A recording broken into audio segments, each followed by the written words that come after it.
Muy buenos días, muy buenas tardes y muy buenas noches. Gracias por conectarse a este webinar. Sean todas y todos bienvenidos. Este es el webinar sobre el rol de la banca multilateral de desarrollo hacia un financiamiento justo para el sur global. Mi nombre es Patricia Miranda, soy directora de incidencia global de la TINTAD, la Red Latinoamericana por Justicia Económica y Social. Y este webinar es coorganizado junto a el BRICS Policy Center, el Institute for Economic Justice de Sudáfrica y por Gestos Brasil. Tenemos traducción a español, inglés y portugués. We have translation, Spanish, English and Portuguese. Por favor, pueden seleccionar el idioma de su preferencia en la parte inferior de sus pantallas. Sin más preámbulo, vamos a dar inicio a este webinar que nos parece es un tema que está en prácticamente todas las agendas internacionales, en todas las agendas globales. La banca multilateral de desarrollo desempeña un papel crucial en la economía global porque facilita financiamiento y asistencia técnica para proyectos de desarrollo en países de ingreso bajo y países de ingreso medio, principalmente. Adicionalmente, por la cercanía que tienen, sobre todo bancos multilaterales de desarrollo regionales, y por la cercanía que tienen con nuestros países, también pueden tener un rol más crucial en este contexto de crisis para el financiamiento de la Agenda 2030 y el financiamiento de la agenda climática. La situación de cada uno de los bancos multilaterales de desarrollo en el mundo varía, es distinta, y según la gobernanza que tenga cada uno, sus prioridades y políticas, también puede tener una influencia en las políticas de nuestros países. Desde el impulso al tan anhelado desarrollo sostenible, pero también hasta la desregulación o la privatización o la facilitación de inversión extranjera en sectores extractivos. El G20 ha delineado una hoja de ruta para los bancos multilaterales de desarrollo y en este contexto de crisis nos parece que es muy oportuno generar estos espacios de discusión sobre los desafíos de estos bancos, que son ahora desafíos mayores. Mirar el balance entre lo público y lo privado, por ejemplo, su gobernanza en algunos casos, y sobre todo cómo podría ser una mayor llegada hacia la población y un financiamiento más justo, que es lo que de manera más urgente necesitan los países en desarrollo. La Tindad ha venido organizando un ciclo de webinars para tocar temas que están relacionados con el proceso del G20, cuya presidencia está en Brasil este año, y este es el último webinar de este ciclo que hemos venido organizando todo el año para conversar sobre distintos temas que son cruciales y donde el G20 también tiene un rol muy importante. Voy a presentar a nuestros panelistas. Tenemos a Karin Costa Vázquez. Ella es la coordinadora general para la reforma de bancos multilaterales de desarrollo en el Ministerio de Finanzas de Brasil, que actualmente tiene la presidencia del G20. También voy a presentar a Esteban Pérez. Esteban es doctor y maestro en economía por la New School for Social Research y es el coordinador de la Unidad de Financiamiento para el Desarrollo en la Comisión Económica para América Latina y el Caribe, CEPAL. Y voy a presentar a Kamal Ramburuz. Kamal es investigador en deuda y desarrollo del Institute for Economic Justice de Sudáfrica y además es parte del coliderazgo hacia la organización del Civil 20, el C20 en Sudáfrica el próximo año. También aprovecho para expresar las disculpas de nuestra cuarta panelista, María Elena Rodríguez, del BRICS Policy Center, que está debido a un retraso en su vuelo. En este momento no puede conectarse y entonces ella expresa también las disculpas por esta situación. Sin más preámbulo, voy a dar el inicio a invitar a nuestra primera panelista, que es Karin Costa Vázquez, de Brasil, del Ministerio de Finanzas. Karin, el G20 ha estado impulsando una hoja de ruta, un roadmap para los bancos multilaterales de desarrollo. Desde el G20, ¿qué iniciativas fuertes se están viendo para fortalecer el rol de estos bancos de desarrollo en la región, pero también para el sur global? Gracias, Karina. Adelante. Thank you. Muchas gracias, Patricia, por la invitación para participar en esta discusión. Creo que es increíblemente importante para nosotros discutir las acciones y soluciones con los diferentes actores. Y el momento es de gran urgencia para que dialoguemos y actuemos de manera colectiva. Todos sabemos que estamos un poco atrasados, así que nos queda poco tiempo para cumplir con nuestros compromisos, no solamente en tanto el hecho de que hay un pequeño porcentaje de los están atrasados, solamente un 17% están cumpliendo con los objetivos y ha habido un estancamiento con respecto a la línea de base del 2016, pero con respecto al retardo en la implementación, también tenemos eh, brechas financieras importantes con respecto a los ODS y esta brecha se está ampliando. Tenemos datos para los últimos 4 años que muestran que la brecha de financiamiento de los ODS ha aumentado 2.5 mil millones a 3.4 mil millones. Así que los retos no son pequeños y todos necesitemos actuar conjuntamente para encontrar soluciones y actuar para revertir esta tendencia. Aquí quisiera hablar específicamente acerca de los bancos multilaterales de desarrollo, BMDs, para enfrentar muchos de los retos que tenemos al frente. ¿Y por qué estos bancos? ¿Por qué juegan un rol tan importante para ayudar a lograr los objetivos de desarrollo sostenible y cerrar la brecha de financiamiento? La primera respuesta necesaria es que los recursos que pueden proporcionar a partir de sus propios balances para los diferentes proyectos eh, en las diferentes eh, ODS, pero hay también otros roles que se pueden conversar acerca del rol de financiamiento de estos bancos. También son actores críticos en proporcionar conocimientos. Muchos han acumulado experiencia de décadas en la implementación de proyectos en las diferentes regiones y gran parte de este conocimiento es sumamente importante para que podamos comprender cuáles tipos de políticas e intervenciones han tenido mayor impacto y pueden adaptarse y utilizado en otros contextos. Eh, que están enfrentando retos similares. También tienen la capacidad de movilizar recursos adicionales a través de actores privados, apalancar los recursos actuales en sus balances gracias a la intervención de las corporaciones es un elemento importante de por qué estos bancos son actores tan importantes en este esfuerzo.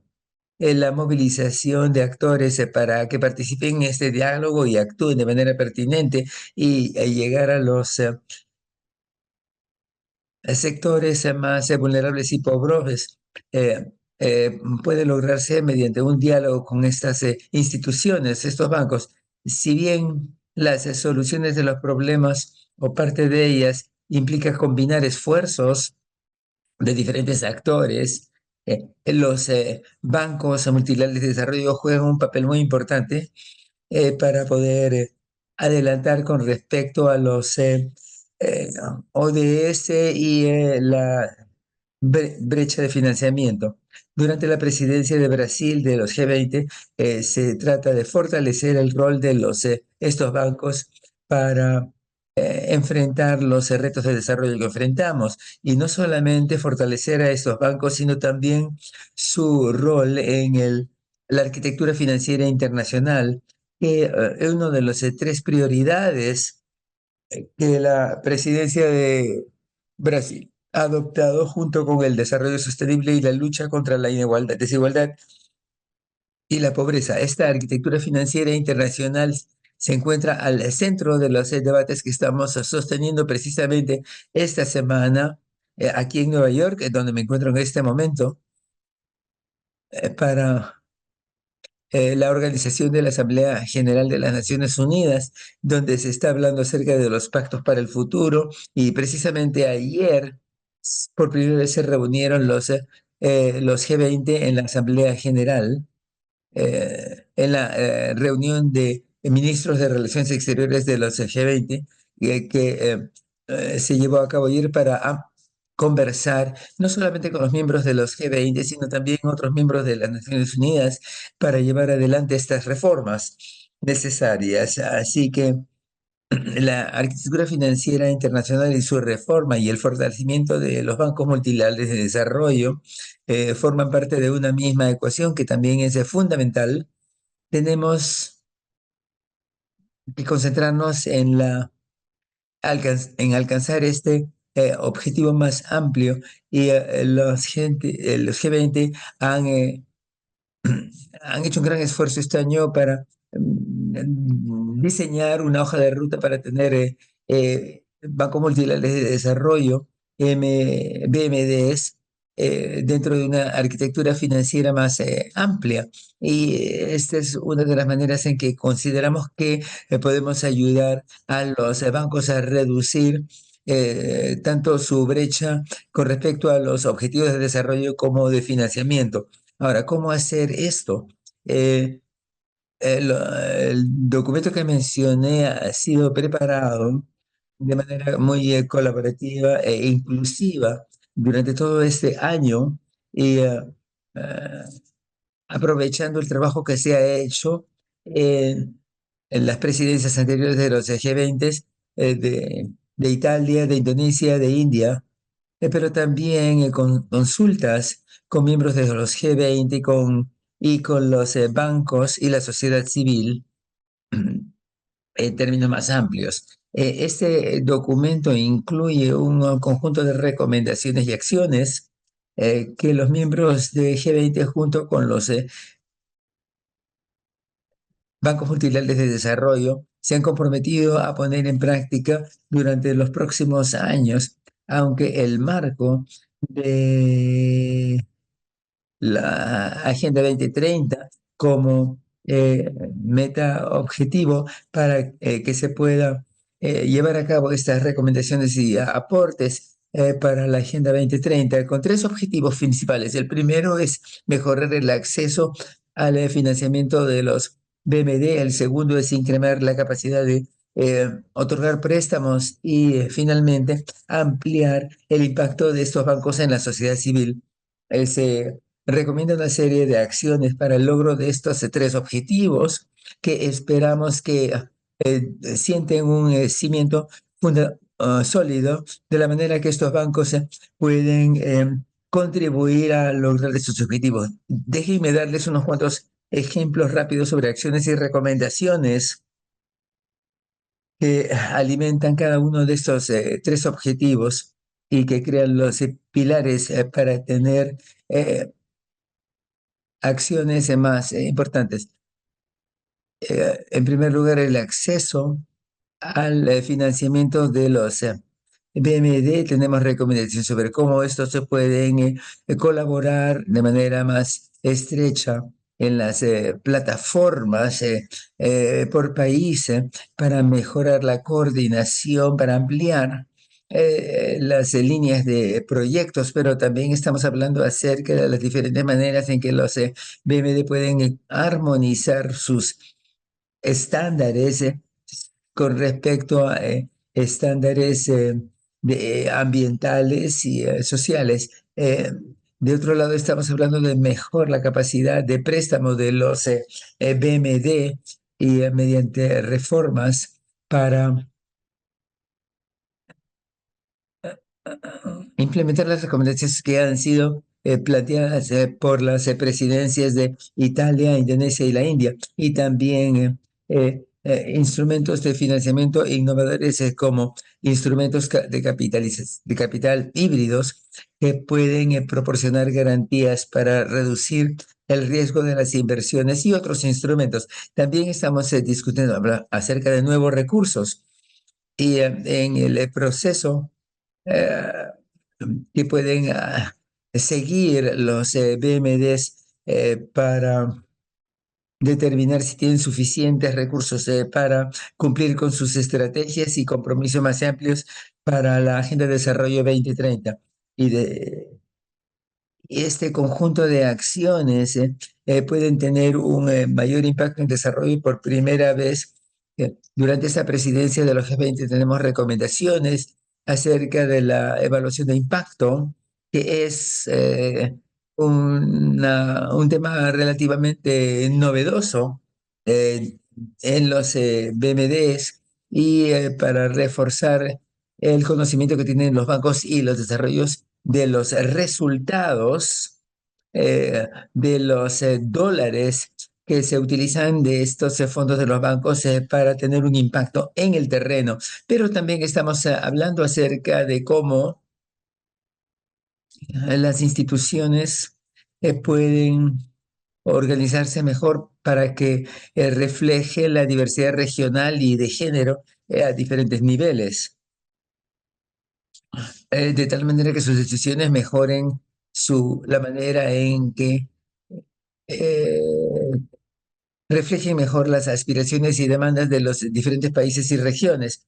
Y específicamente al respecto, con respecto a la cuestión de género, la representación de género en los BMD, los miembros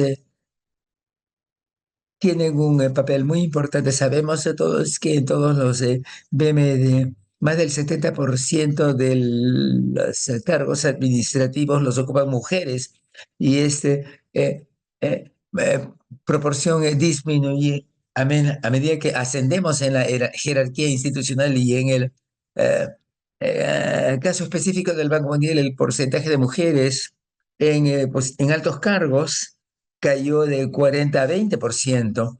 Así que las recomendaciones sobre este pilar también tienen efecto sobre este aspecto, cómo mejorar la representación de la mujer en los diferentes niveles de las organizaciones, pero también sobre la manera como podemos tener una perspectiva de género más importante en las operaciones y proyectos de estos bancos. Así que esto nos ha dado una visión panorámica de cuál es la hoja de ruta y lo que se está a terminar con el proceso. Y esta semana vamos a concluir un,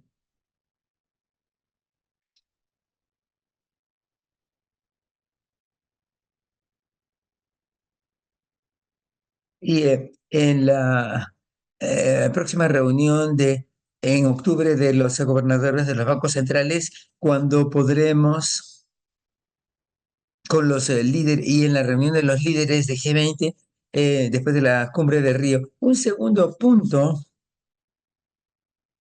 con respecto a la hoja de ruta es que, si se me lo permite, porque creo que todavía tengo un poquito de tiempo, es ver cómo la hoja de ruta y en términos más generales los debates que tenemos para las reformas dentro del G20 como uno de los prioridades clave para la presidencia brasileña y sus debates de un términos más generales es cómo podemos incluir a las Naciones Unidas y cómo puede actuar esta para mejorar los procesos en otros foros, para discutir también la reforma financiera internacional y el fortalecimiento de los BMD. Se acaba de aprobar el Pacto del Futuro que incluye llamados para que los Estados miembros de las Naciones Unidas reformen de la arquitectura financiera internacional. Tenemos un llamado a la acción que fue aprobada ayer por los miembros del G20 durante la reunión de ministros de Relaciones Exteriores que incluye varias diferentes llamados para que los miembros de la G20 lleven a cabo reformas en el Consejo de Seguridad de las Naciones Unidas y otras de sus agencias. Y, eh, Así que estos debates sobre las reformas de los BMD y de manera más amplia de otras instituciones también son elementos prominentes de las diferentes políticas y procesos. Y creo realmente que gran parte del éxito para fomentar las acciones y lograr resultados verán, tiene que ver con la exploración de las sinergias, iniciativas y esfuerzos en diferentes espacios y movilizar las acciones en ese entorno. Específicamente tenemos el proceso de G20 de conexión con el proceso de los bancos multilaterales de desarrollo y el foro de desarrollo que se llevará a cabo en España y veo allí varias sinergias entre lo que estamos proponiendo en nuestra hoja de ruta y los debates más generales en la Unión en las Naciones Unidas que pueden llevar a determinadas acciones. Así que si tenemos en cuenta estos tres elementos fundamentales del debate, una cosa que se conecta muy bien con la relación entre el G20 y el proceso de los CBDP es la mitigación de riesgos y la utilización de monedas locales. Este tema ha recibido mucho apoyo de los miembros de G20 este año por una serie de razones. Estas medidas contribuirían a disminuir la carga administrativa y los costos de transacción para los países eh, que toman los préstamos y para disminuir los riesgos y crean incentivos para que puedan invertirse en diferentes proyectos en los países en desarrollo. Y consideramos que estos debates también se están produciendo en los procesos de Naciones Unidas y de ahora, con respecto a el otro pilar de aumentar la capacidad de los bancos BMD para otorgar préstamos, la sinergia entre G20 y el proceso está aumentando los recursos disponibles gracias a la implementación de las recomendaciones de CAF. Y también aquí quisiera mencionar algunas cifras de la presidencia de G20 de este año y hemos tenido 15 BMD que han informado acerca de su implementación de las recomendaciones comparados con 9 BMDs el año pasado durante la presidencia de la India. Y hemos visto que existe 307.000 millones de dólares que han sido creados en tantos recursos adicionales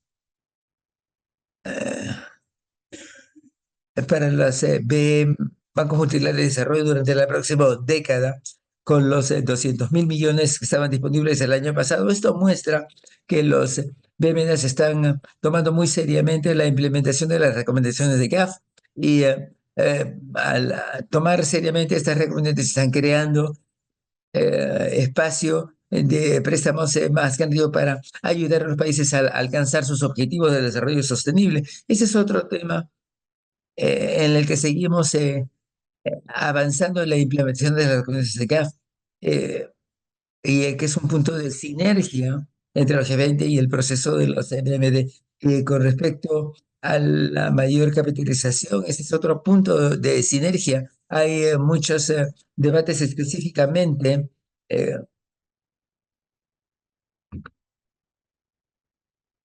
con respecto a los derechos especiales de giro que tienen los países con el Fondo Monetario Internacional, esto ya ha sido comentado por diferentes países en diferentes espacios, incluyendo los G20, el Foro de las Naciones Unidas, y Con respecto al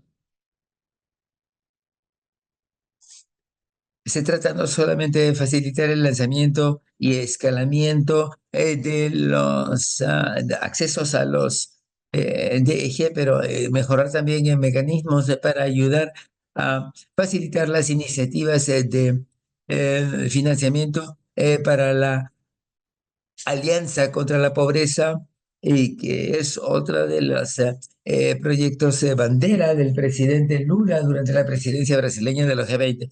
Y con respecto al último pilar de la hoja de ruta sobre las sinergias potenciales, veo que la medición de las evaluaciones de impacto, la evaluación de los impactos, veo que se están llevando a cabo muchos debates acerca de la necesidad de evaluaciones de impacto más amplias dentro de los BMDs, pero también en medidas para fomentar eh, que los eh, bancos sigan funcionando en tanto sistema para ver qué tipo de coordinaciones e iniciativas pueden asumir conjuntamente para crear estas mayores capacidades y escalar estas visión sobre la evaluación como parte de sus intervenciones. Voy a terminar aquí y espero que esta hoja de ruta se considere como una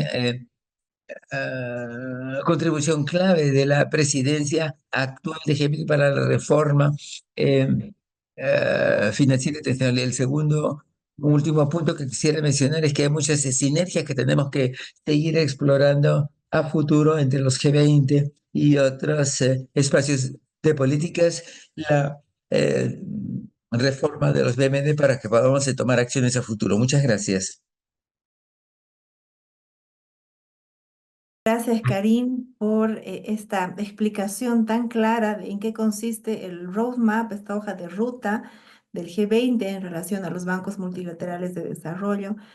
También por estas sinergias que son muy importantes con distintos procesos. El recientemente concluido, que es el Pacto del Futuro, también hacia el financiamiento para el desarrollo, nos deja muy claro cómo es, además, dentro de este, como yo le llamo, rompecabezas de la arquitectura financiera internacional y de la muy necesaria reforma de esta arquitectura, donde ubicamos a los bancos multilaterales de desarrollo.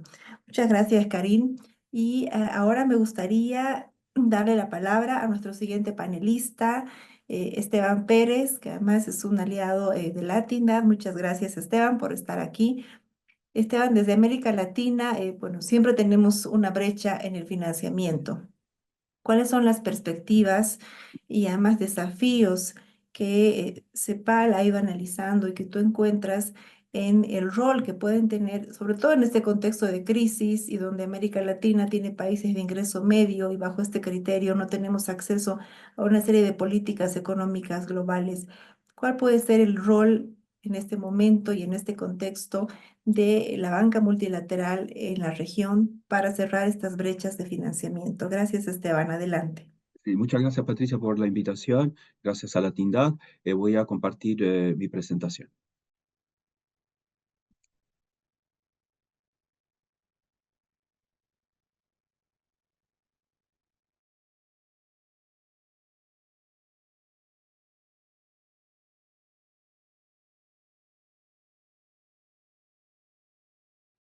Iniciar mi presentación. Voy a hablar acerca de las perspectivas del rol de los bancos multilaterales de desarrollo en el financiamiento del desarrollo y vamos a empezar con algunas estimaciones acerca de cómo cumplir con los compromisos de acción climática y cuáles son los requisitos de inversión para los diferentes sectores como parte del PBI y lo que va a necesitar la región, que va entre 3,7 y 4,9% de su PBI regional entre 2000, es decir, 215.000 a 284.000 millones de dólares anualmente hasta el 2030. Y como pueden ver aquí,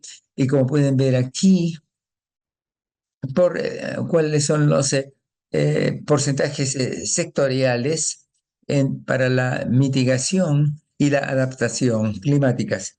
Otro hecho estilizado es la distribución regional estimada de las pymes.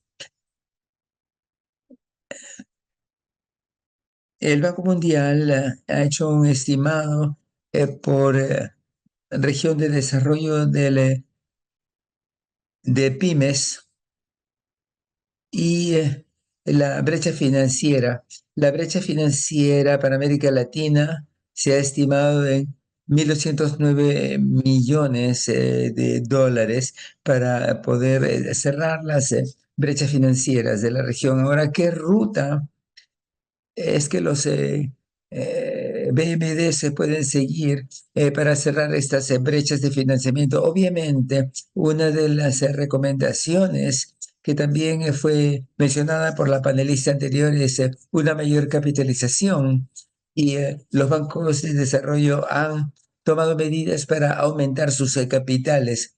El BID hizo una evaluación reciente y el Banco Mundial hace unos cuantos años y el Banco Central de Integración Económica también para el periodo de 2020 y 2023 y el Banco Interamericano de Desarrollo hizo otra. Pero el tema que tenemos que explorar es la adopción de criterios más flexibles. Eh, los bancos multilaterales de desarrollo suelen ser bastante conservadores por razones claras, porque tienen que plantear inversiones y activos de bajo riesgo, porque también tienen que cuidarse y considerar las opiniones de las agencias calificadoras de riesgo. Pero me parece que un tema clave para mejorar la capacidad de préstamo utilizando criterios más flexibles, como ya se ha hecho anteriormente. Y eh, cuando los bancos multilaterales de desarrollo prestan a los países altamente endeudados y de tal manera que puedan evitar una caída de las calificaciones crediticias y también utilización de los derechos especiales de giro para mejorar la capacidad de desarrollo de los bancos de desarrollo para financiar los proyectos de adaptación al cambio climático y la recuperación verde. Pero esto tiene un límite.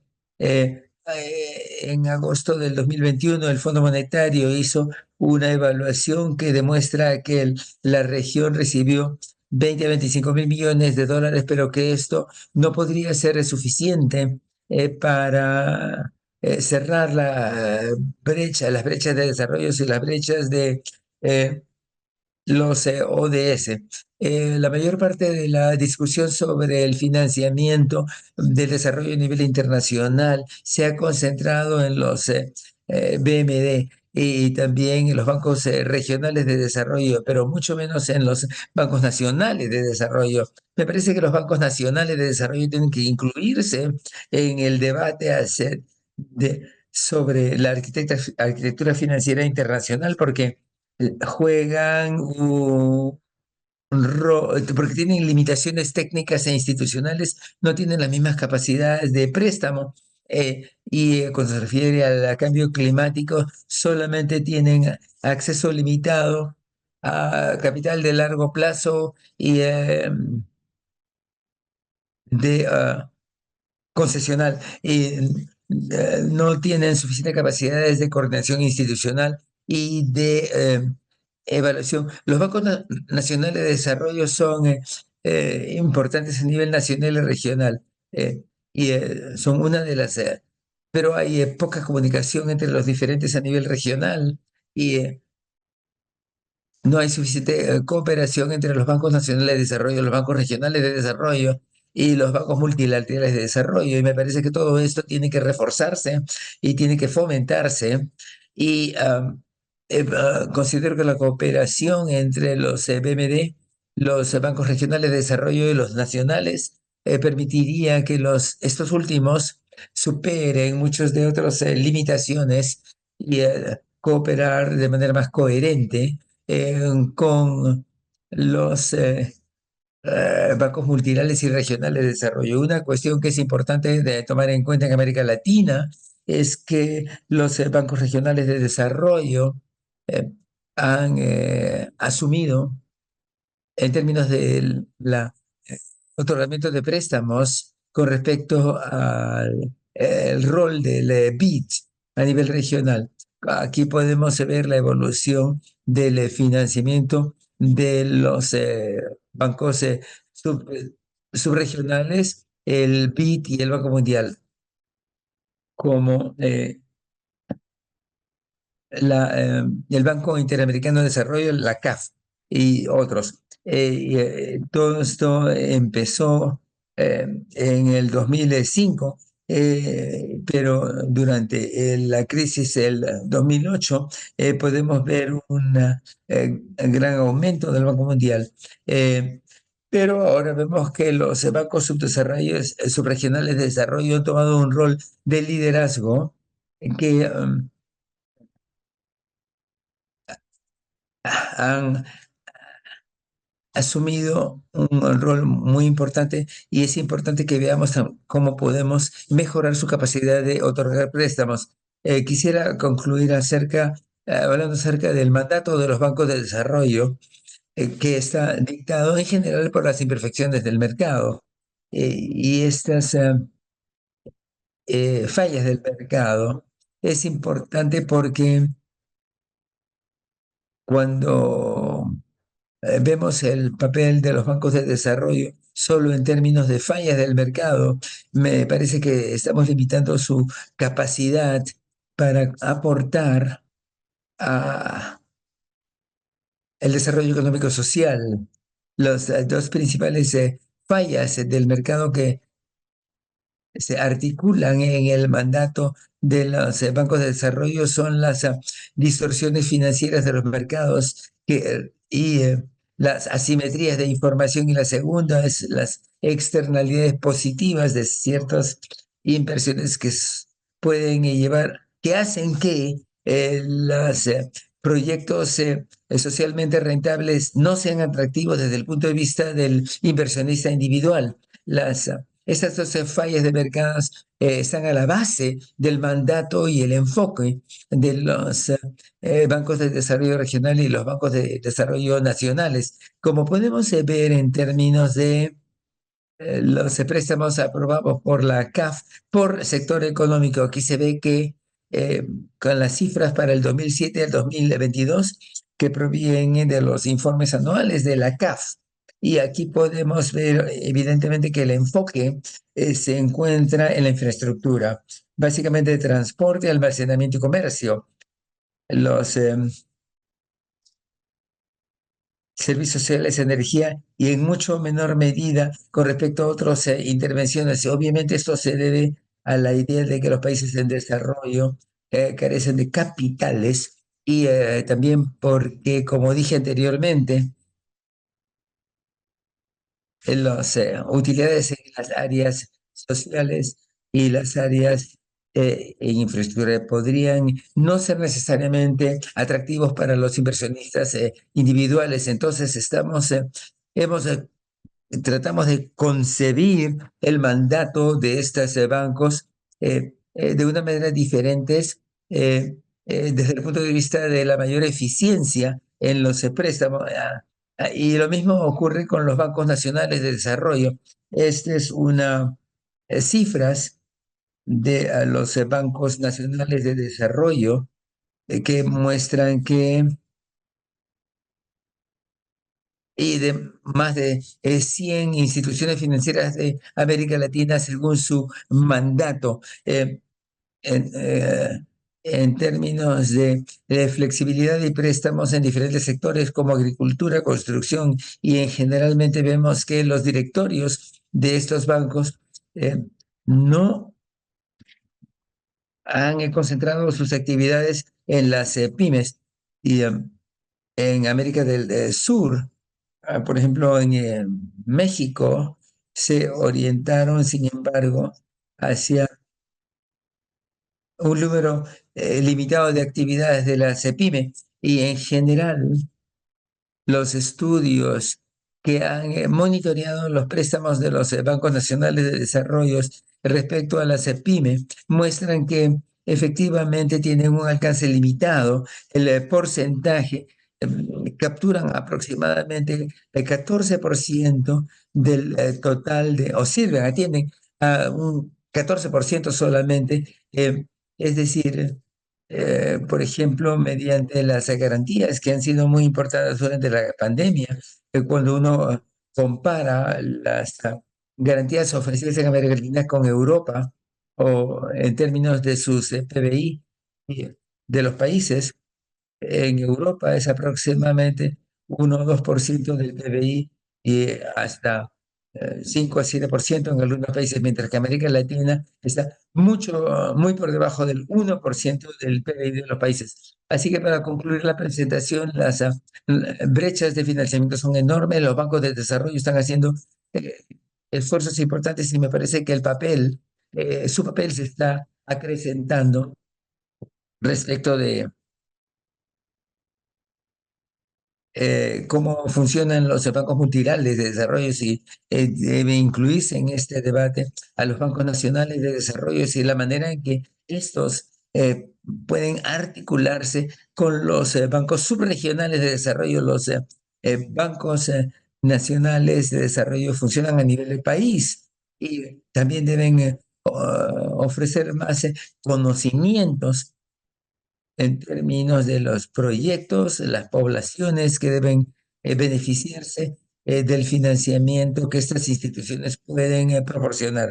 Y por último, creo que es importante que se debe de ir más allá de las fallas de mercado para definir el mandato de los bancos de desarrollo y esto podría mejorar significativamente su capacidad de préstamo y también su alcance y su efectividad. Muchas gracias. Gracias, Esteban. Además, pones elementos clave que complementan muy bien esta discusión. Gracias por traer a colación a las micro, pequeñas y medianas empresas y el rol que pueden tener los bancos multilaterales de desarrollo en promover y en financiar a esta parte, a esta porción tan importante del sector privado en nuestros países, también por el vínculo con el clima y los bancos nacionales de desarrollo como un conjunto muy importante de factores que deberían ser tomados en cuenta, ya que estamos además en un contexto de reforma y de mejora eh, hacia el rol de los bancos multilaterales de desarrollo. Muchas gracias, Esteban, por esos datos también. Y ahora me gustaría dar la palabra a nuestro siguiente panelista, Kamal Ramburuth, del Institute of Economic Justice de Sudáfrica, que además van a tener un rol muy importante el próximo año en el coliderazgo del Civil 20. Kamal, desde la sociedad civil, que es principalmente la organización en la que has estado trabajando con el Civil 20, ¿cuál es la evolución que ve sociedad civil en este rol de los bancos multilaterales de desarrollo y cuál es su influencia en el ámbito eh, nacional, regional, pero sobre todo internacional y global? Gracias, Kamal, adelante.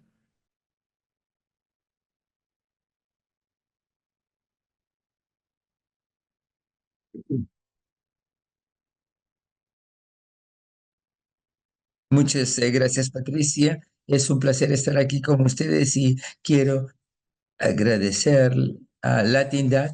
Tengo yo mismo una serie de preguntas que quisiera plantear como parte de la presentación, pero me parece que lo que se ha estado tratando hasta el momento es realmente los bancos de desarrollo públicos.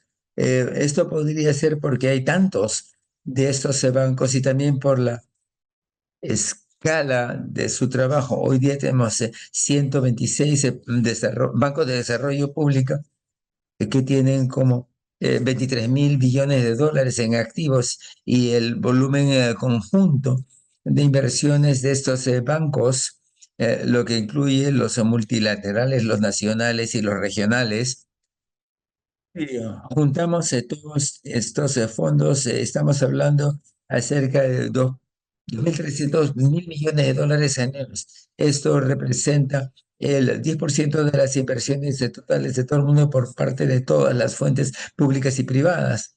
Los bancos públicos de desarrollo también tienen que responder a las crisis y vemos un crecimiento de la carga que sufren los más de 100 bancos públicos de desarrollo que han sido creados desde la crisis del 2008. Y esto demuestra la importancia de la respuesta a las crisis y, en medida creciente esto se ve incrementado por la pandemia y otras crisis. El rol de estos bancos en tanto instituciones que tienen que intervenir en casos de estas crisis. ¿Qué hace que estos bancos sean un rol único? En general porque están controlados por el sector público y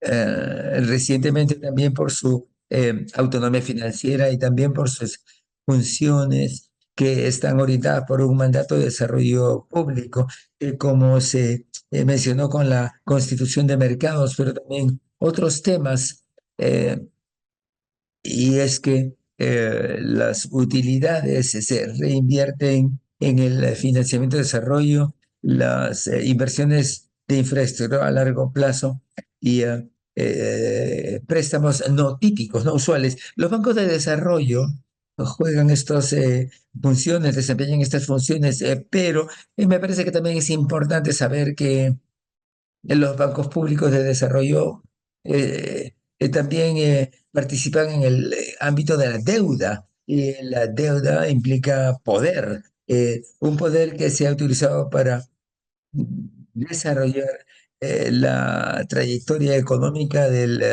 sur global. Así que veamos entonces el desarrollo de estos bancos multilaterales y regionales, específicamente con respecto a este tema. Tenemos un periodo inicial alrededor de los 50 hasta los 80, y este es un periodo inicial en el que los bancos de desarrollo lideraban estos proyectos y se desempeñaban aquí un rol importante cuando las potencias coloniales europeas todavía jugaban un papel muy importante en el África. Se constituyeron inicialmente como el Banco Internacional de Reconstrucción y Desarrollo para responder a una Europa devastada, pero realmente se interesaban en eh, y tenían un rol importante en el desarrollo de los países independientes del África, eh, cuando el Banco Mundial, la Corporación Financiera Internacional, etcétera, lideraban el rol de los bancos de desarrollo. En un segundo periodo, vemos el desarrollo de los bancos regionales de desarrollo y su desarrollo. Los bancos regionales de desarrollo germinaron durante el periodo con un mantra para corregir las fallas del mercado a nivel regional en los términos de infraestructura y bienes públicos, em, y su integración, la integración de los países eliminando las tarifas arancelarias y no arancelarias. Y luego vemos un segundo periodo de desarrollo de las finanzas que no realmente está caracterizado por bancos nuevos como antes, sino más bien por un cambio en los mandatos. Por supuesto que los bancos públicos de desarrollo tienen un mandato y se espera que fomenten el desarrollo, pero ¿cómo es que se va a realizar este desarrollo y quién se va a beneficiar? Es una cuestión debatible y esto va cambiando con el tiempo. Este periodo de desarrollo liderado por el regionalismo y los mercados de los fondos verticales de globales. Es un periodo que se parte de la era del consenso de Washington, cuando las instituciones, fuertemente apoyado por instituciones como el Banco Mundial y el FMI, se disminuyó el rol de los bancos de desarrollo regionales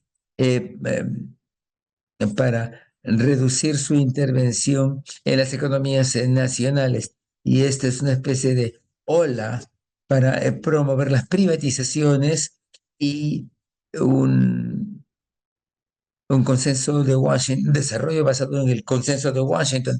Y esto afectó en las políticas de todos los bancos multilaterales de desarrollo en esta época. Y por supuesto que el consenso de Washington determinó los principios básicos de disciplina financiera, liberalización comercial, las privatización de las entidades públicas, la desregulación de las actividades económicas, ese tipo de medidas que estaban destinadas a consolidar los derechos de propiedad que fueron impulsados significativamente por los bancos multilaterales de desarrollo como el Banco Mundial y, introdujeron condicionalidades de política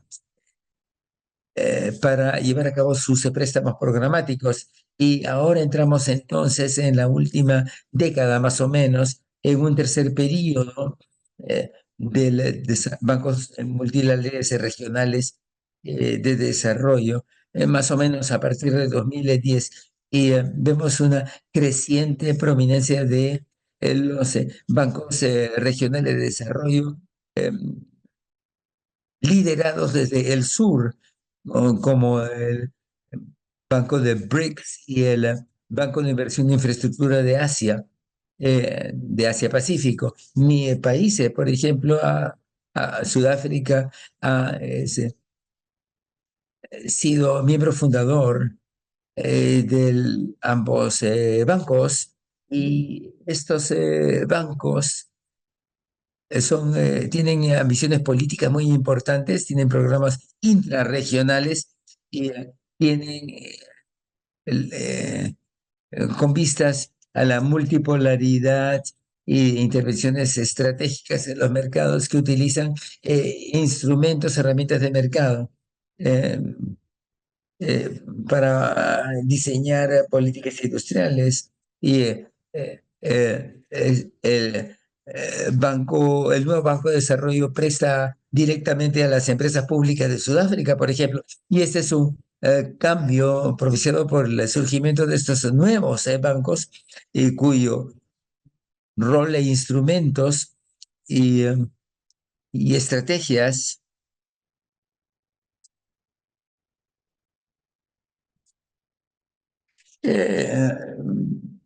eh, se distancia de las estrategias de disminución del riesgo y las garantías para las inversiones prácticas, porque estos bancos invierten directamente en las empresas públicas y hay una serie de diferencias de políticos en sus préstamos. El nuevo Banco de Desarrollo está fomentando mucho la utilización de monedas nacionales, eh, y en los bancos regionales de desarrollo, a diferencia de los bancos multilaterales. Así que hay políticas, diferencias de políticas importantes en estos bancos, sí.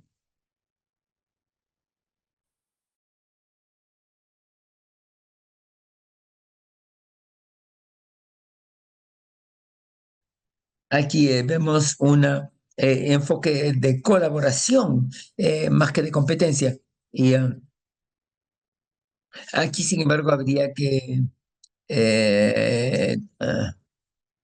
ser cautos para que no veamos los bancos multilaterales de desarrollo en tanto sistema, porque en los bancos regionales vemos marcos ideológicos y posiciones diferentes que eh, se dictan a los préstamos a los países en desarrollo en términos más favorables para estos últimos.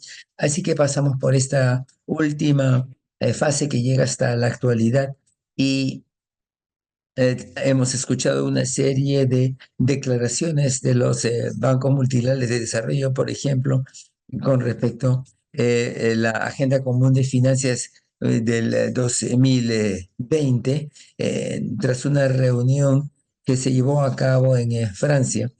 cuando los bancos de desarrollo emitieron esta declaración con respecto a los mandatos para el financiamiento público.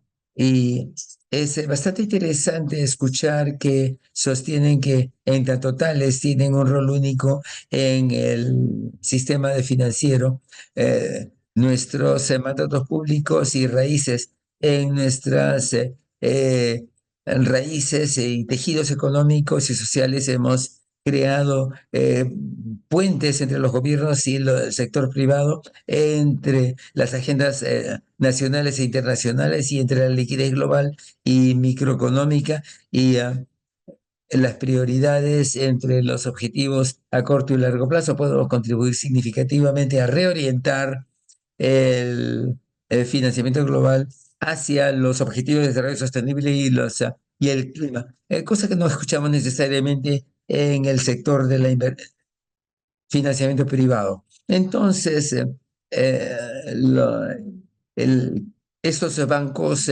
nacionales y regionales están cobrando mayor importancia como respuesta a la política más bien extractiva que está eh, socavando la existencia misma de estas poblaciones. Y por eso es que el financiamiento público es correcto. Pero hay una serie de cosas que hay que tener cuidado, con las que hay que tener cuidado. Particularmente la gobernanza social y política tiene que muy claramente evitar la extorsión, entre comillas, y esto se relaciona con la soberanía nacional, con los derechos humanos y con los términos de financiamiento de estos bancos públicos de desarrollo, porque el financiamiento pueden plantear por los términos de negociación amenazas para la democracia. Por ejemplo, si usted vive en un país donde los préstamos no tienen que pasar por aprobación parlamentaria, esto plantea ciertos riesgos con respecto a la soberanía nacional que resulta amenazada si los bancos multilaterales de desarrollo ponen condicionalidades programáticas y hay que, cómo ponen en peligro los espacios políticos de soberanía nacional. Y con respecto a los derechos humanos, hay enorme preocupación a nivel porque las comunidades se enfrentan consecuencias ambientales en todos estos proyectos y créditos deben respetar el respeto a los principios básicos de los derechos humanos. El Consejo de Derechos Humanos de las Naciones Unidas ha expresado muy claramente que los estados y las instituciones financieras nacionales tienen el derecho de apoyar las reformas económicas y en particularmente cuando tienen impactos significativos sobre los derechos humanos, por ejemplo, de los programas de ajuste estructural o los grandes proyectos, y esto no siempre sucede. Eh, Pueden tener efectos muy negativos, muy adversos en las vidas de las personas, de las poblaciones. Y por último, en términos de los términos de financiamiento, sus préstamos tienen que examinarse mucho cuidado. ¿Cuándo se va a pagar? ¿Cuáles son las tasas de interés? ¿Cuáles son los riesgos de tasa de cambio? Y si esta deuda es sostenible. Todos estos términos tienen que comunicarse muy claramente al público. Los bancos públicos de desarrollo son los principales instrumentos de la deuda y la deuda es poder. Y para decirlo en términos positivos, es el poder que tenemos que movilizar para lograr estos objetivos de desarrollo. Muchas gracias. Muchas gracias, Kamal, por llevarnos por esa historia de la evolución de los bancos multilaterales de desarrollo, este vínculo importante que haces con la deuda y este cambio, cómo ha ido evolucionando y el cambio que vemos ahora desde el origen de los bancos multilaterales de desarrollo a cuál es el cambio ahora en este contexto y cuáles son también los desafíos que estamos mirando desde sociedad civil. Les invito a todos a escribir por el chat sus preguntas, son bienvenidas. Vamos a hacer una ronda de preguntas para poder terminar este webinar con tiempo y aprovechar la presencia de nuestros 3 panelistas. Entonces, está abierto para que ustedes puedan escribir. Estoy atenta al chat y también al icono de preguntas y respuestas. Voy a ir leyendo una de ellas. Sandra nos pregunta, y esta es una pregunta para Karim, me parece, en el marco de mejorar esta propuesta, ¿no? En el marco de mejorar el uso de monedas locales, ¿cómo hacer para reducir o eliminar el control de los Estados Unidos sobre el código SWIFT? Y es algo que es un tema que también se ha venido conversando, entonces sería una de las preguntas que yo pongo a consideración de Karim. Y aprovechando este rol de moderadora, y me gustaría también hacer algunas preguntas al panel y darles la palabra en el mismo orden en el que habían intervenido. Adicionalmente a esta pregunta, Karim, eh, tanto Kamal ha mencionado, por ejemplo, el tema del de-risking, es decir, el de reducir los riesgos. Por otro lado, en la última década se había apostado a el rol del sector privado en el financiamiento con este mensaje de from billions to trillions, es decir, de miles de millones a miles de billones desde el sector privado. Y no se ha dado, esto no ha ocurrido. Entonces, ¿cómo se ve desde el G20 esta estrategia de continuar con un proceso de de-risking, de reducir los riesgos desde los bancos multilaterales de desarrollo para apalancar mayores recursos desde el sector privado? ¿Se ven desafíos, se ven riesgos? ¿Cuál es la mirada del G20 en este sentido? También me gustaría preguntarle a Esteban, ¿cómo verías, Esteban, el balance en el financiamiento a esto tan importante que planteas, de financiar a las micro, medianas y pequeñas empresas, a promover un rol más activo de los bancos multilaterales de desarrollo hacia este sector? Y el balance versus el financiamiento y el apoyo a empresas grandes, que también lo vemos en nuestra región y también podemos ver en algunos datos que hay un desbalance en esta priorización. Sin embargo, son las micro, medianas y pequeñas empresas quienes tienen la capacidad de movilizar más las economías locales, de generar empleo decente. Entonces, ¿cómo recomendarías hacer este balance tan importante desde el rol de los bancos multilaterales de desarrollo? Y a Kamal me gustaría preguntarle, y es algo que se ha ido conversando desde el Civil 20 y desde los think tanks 20, espacio donde Kamal ha tenido oportunidad también de participar. Se habla de bigger, better and more effective.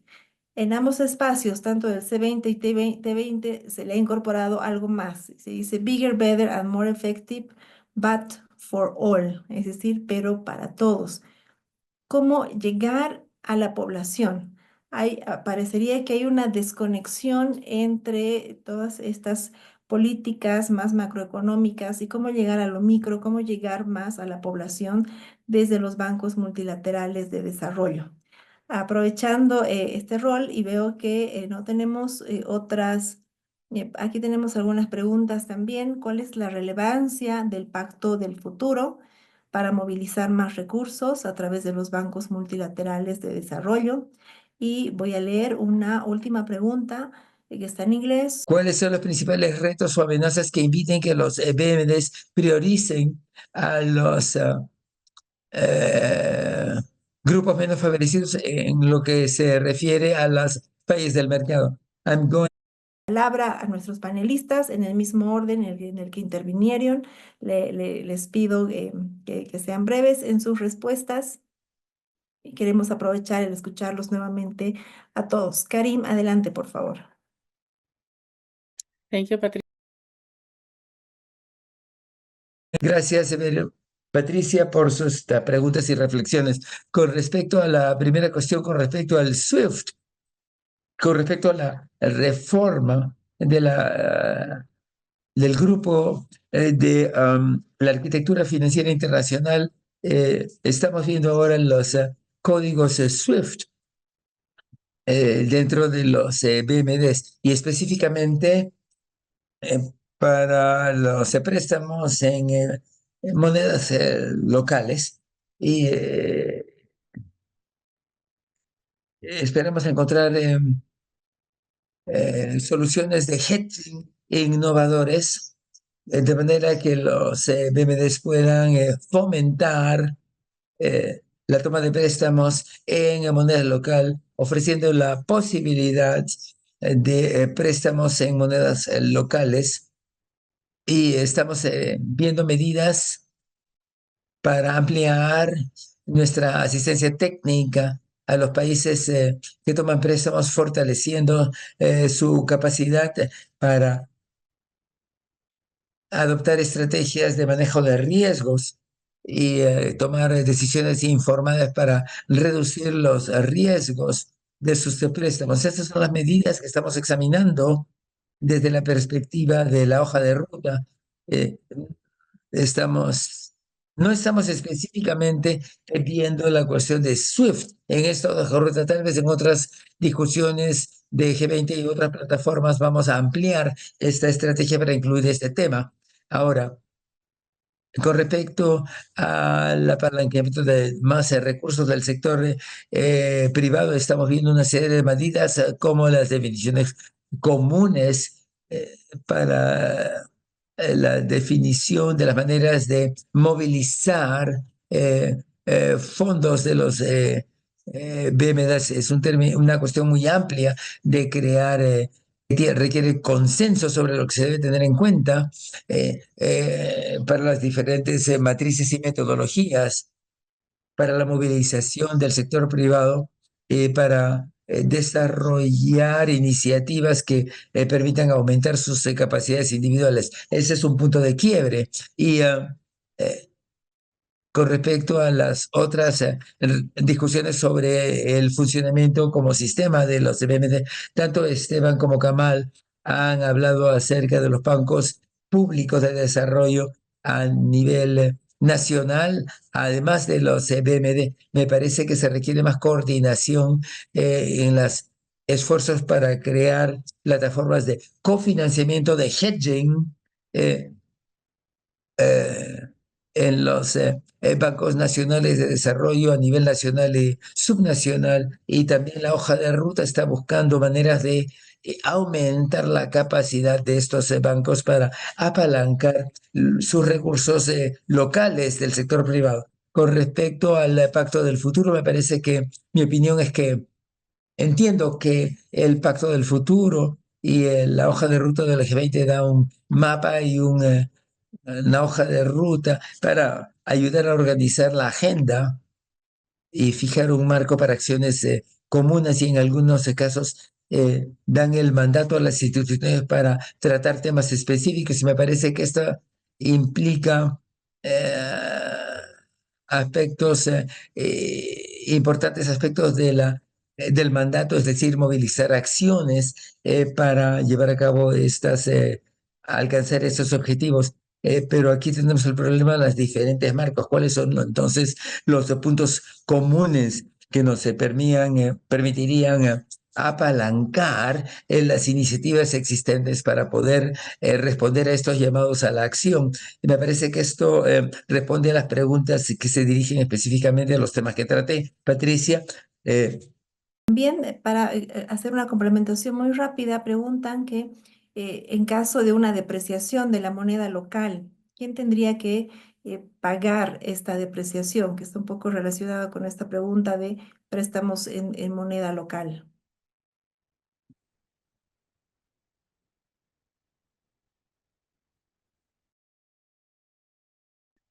sí, esta es precisamente la razón por que la discusión acerca de los préstamos en moneda local y el hedging tiene el objetivo de mitigar estos riesgos eh, con respecto a los préstamos en monedas duras. Y hemos visto los retos de moneda extranjera y la volatilidad en nuestra propia región América Latina durante los años 80, los retos que ha planteado para nuestras economías. Esa es precisamente la razón por la que estas medidas fueron tan importantes como parte de la reforma Gracias, de Karim, los por esta BMD. complementación. Y le doy la palabra a Esteban, por favor, adelante. Si vemos el proceso de financiamiento de las pymes, vemos que en América Latina la mayor parte del financiamiento proviene de algunos fuentes de créditos y no bancarios y también del sector bancario. El mercado de capitales es al que recurren las empresas más grandes que se financian en los mercados internacionales de capitales. En general, las empresas medias y pequeñas utilizan sus propios fondos y cuando vemos por qué no recurren a la banca comercial, la mayor parte o un gran porcentaje dirían que no necesitan créditos, que no necesitan recurrir al sistema financiero. Y esto se ha repetido una y otra vez. Y por eso es que ahí es donde los bancos de desarrollo locales pueden jugar un rol. Ahora, cuando se trata de los BMD, en lo que se refiere a la inclusión financiera, como vemos en la literatura, tienen acceso, eh, relacionan la inclusión financiera con el acceso a las finanzas, que en la CECLAC se relaciona como política para el desarrollo, no solamente para mejorar el acceso financiero y para tener un desarrollo productivo y mediante una política financiera tenemos que ver no solamente el lado de la oferta a través de las políticas de inclusión financiera, sino también hay que ver por el lado de la demanda. Y desde mi punto de vista es la única manera en que vamos a aumentar la proyección y la efectividad de los bancos nacionales de desarrollo para promover la inclusión financiera. Con respecto a los BMD y las fallas de mercado y otros temas. Yo insisto en que la colaboración entre los diferentes tipos de bancos de desarrollo es fundamental. Hay poca conversación, diálogo. Parte de la cooperación tiene que llevarse a cabo a través de el intercambio de información sobre las mejores prácticas que en realidad no existe. En la CEPAL, hemos creado una comunidad de práctica de los bancos de desarrollo y que empezó a operar en el 2023 para hacer presentaciones y aportar eh, ideas de los expertos y para que los bancos nacionales de desarrollo también puedan compartir ideas acerca de sus objetivos y modo de operación de las empresas. Me parece que esto es clave para mejorar la gobernanza en estas prácticas y mejorar la eficiencia y también para mejorar su efectividad en los préstamos. Gracias. Muchas gracias, Esteban, por esas respuestas. Y finalmente le doy la palabra a Kamal. Adelante.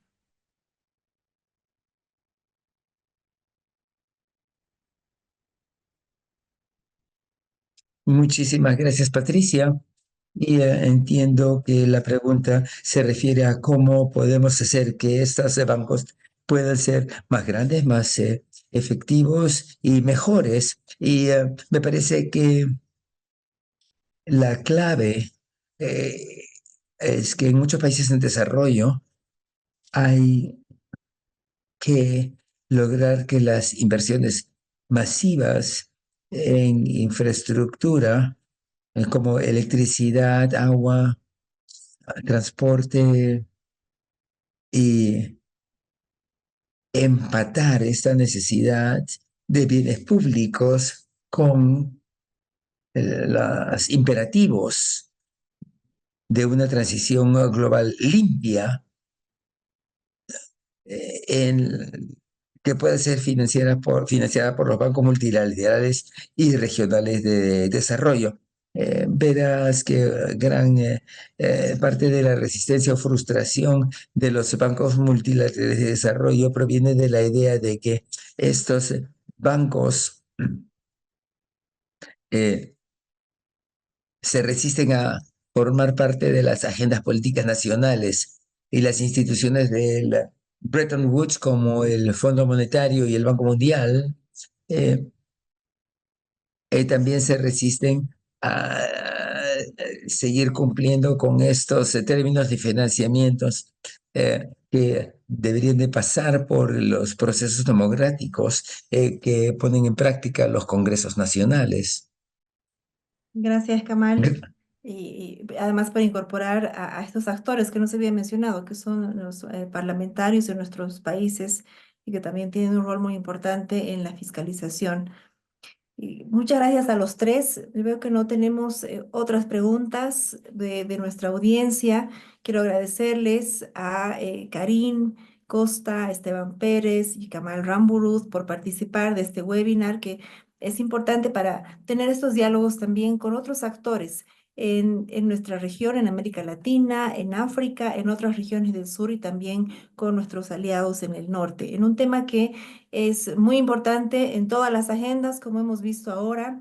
Yo me quedo con algunos mensajes muy importantes. Es la combinación de esfuerzos, la colaboración y la sinergia entre los bancos multilaterales de desarrollo, pero también una hoja de ruta de reforma, de una reforma muy necesaria de estos bancos multilaterales de desarrollo que no pueden ser mejores y más efectivos bajo los mismos criterios, bajo el business as usual. Y ser más ambiciosos, tomar en cuenta a las micro, pequeñas y medianas empresas, a los bancos nacionales de desarrollo.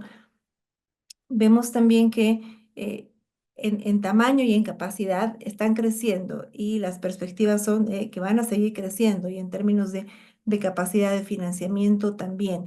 Lo importante va a ser que haya una llegada a las personas que son a la gente, a la población, sobre todo a la población que está más expuesta a vulnerabilidades, que sean los principales beneficiarios de esta reforma y esta mejora de los bancos multilaterales de desarrollo. Finalmente, que esta ambición no solamente llega a la capacidad de financiar la Agenda 2030 con los conocidos Objetivos de Desarrollo Sostenible, sino también financiar la agenda climática, pero también incorporar elementos clave que se han mencionado en este webinar, que son los derechos humanos, que es la igualdad de género, los derechos de las mujeres, como desafíos adicionales y más ambiciosos que le estamos planteando a los bancos multilaterales de desarrollo.